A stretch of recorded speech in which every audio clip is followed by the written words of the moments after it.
बिस्मिल्लाहिर्रहमानिर्रहीम। आज की बात में आज हम बात करेंगे आईआर की बात है, इंटरनेशनल रिलेशंस की बात है। कौमें किस तरह तरक्की करती हैं, कौमें किस तरह ज़वाल पजीर होती हैं और उन अक़वाम के बाद ममालिक किस तरह बूस्ट होते हैं, ऊपर उठते हैं या फिर डाउनफॉल उनका हो जाता है। तो दुनिया की तारीख़ है, आईआर है।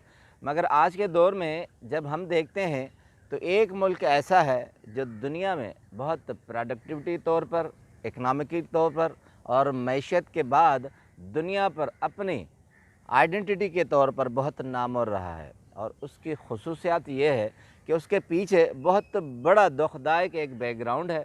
यानी इतना बहुत सारा जुल्म होने के बाद, मज़ालिम होने के बाद वो मुल्क ऊपर खड़ा हो गया, और वो मुल्क है जापान। इससे पहले हमने कई सेशन इससे पहले किए हैं, मगर आज एक दूसरे एंगल से हम चाहेंगे कि जापान वो मुल्क है जो सेकंड वर्ल्ड वार से लेकर कोल्ड वार तक मुसलसल तबाह बर्बाद होता रहा, मगर उसने दौरे हाज़िर में अपने आप को किस तरह उठाया। कहते हैं कि 1990 से लेकर 90 से लेकर जापान दुनिया का second largest economic world country के तौर पर माना जाता है। पहला यूएस अमेरिका है, दूसरा जापान है। मगर क्या वजह है कि जहाँ पर्ल हार्बर जैसे वाक़यात हुए, जहाँ कोल्ड वार जैसी हालात उन पर आ गई, जहाँ सेकंड वार में उनके पास कुछ भी बचा नहीं था, और कहते हैं कि 10-12 साल तक उन जगहों और उसके अतराफ़ पर वहाँ ज़िंदगी सर्वाइव करना बहुत मुश्किल थी। तो आखिर क्या वजूहात हैं? चाइनीज़ राइटर है, इंग्लिश में उनकी बुक ट्रांसलेट है, Kenichi Ohno, the history of Japan economic development.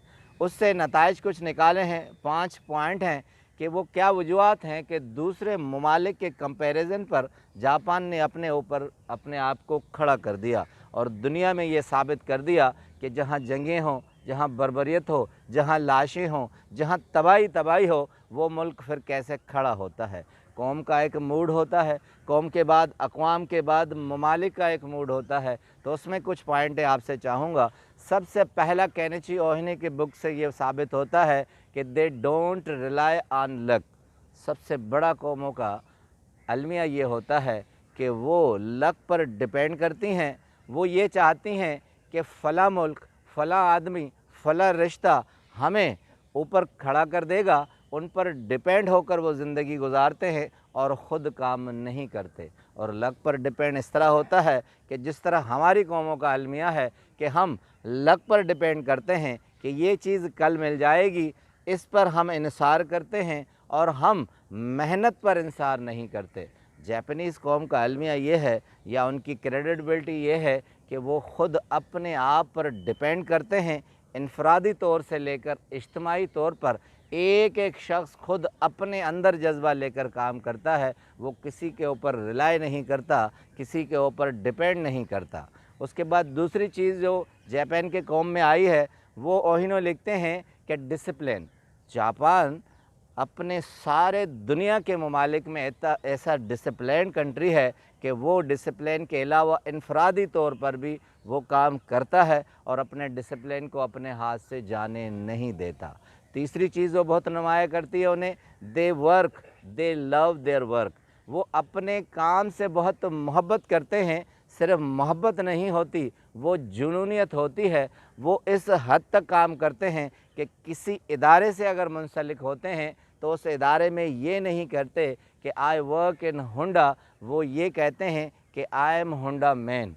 उस इदारे को ऑन करना, अपने आप को कहना, ये जापानीज़ की ख़ुसूसियत है। उसके बाद वो they are very kind to everyone, यानी उन कौमों का यही सबसे बड़ा ख़ासा है कि वो सबसे काइंड रहते हैं, रेश नहीं होते। रेश होने के बाद हम अपनी क़ुव्वत गंवा देते हैं। लास्ट 5वां पॉइंट कि वो अपने मुल्क से बेइंतहा प्यार करते हैं। वो अपनी एक एक चीज़ को मुल्क के लिए डेडिकेट करते हैं और ये सोचते हैं कि मुल्क तरक्की करे, हम तरक्की नहीं करें। और वजह यही होती है कि वो इनफरादी तौर से, इज्तिमाई तौर पर तरक्की करते हैं। और आज उन्होंने साबित किया है कि they are the largest development country in the world. Second America के बाद दुनिया में अगर जाना जाता है तो वो जापान को जाना जाता है। आपका बहुत बहुत शुक्रिया।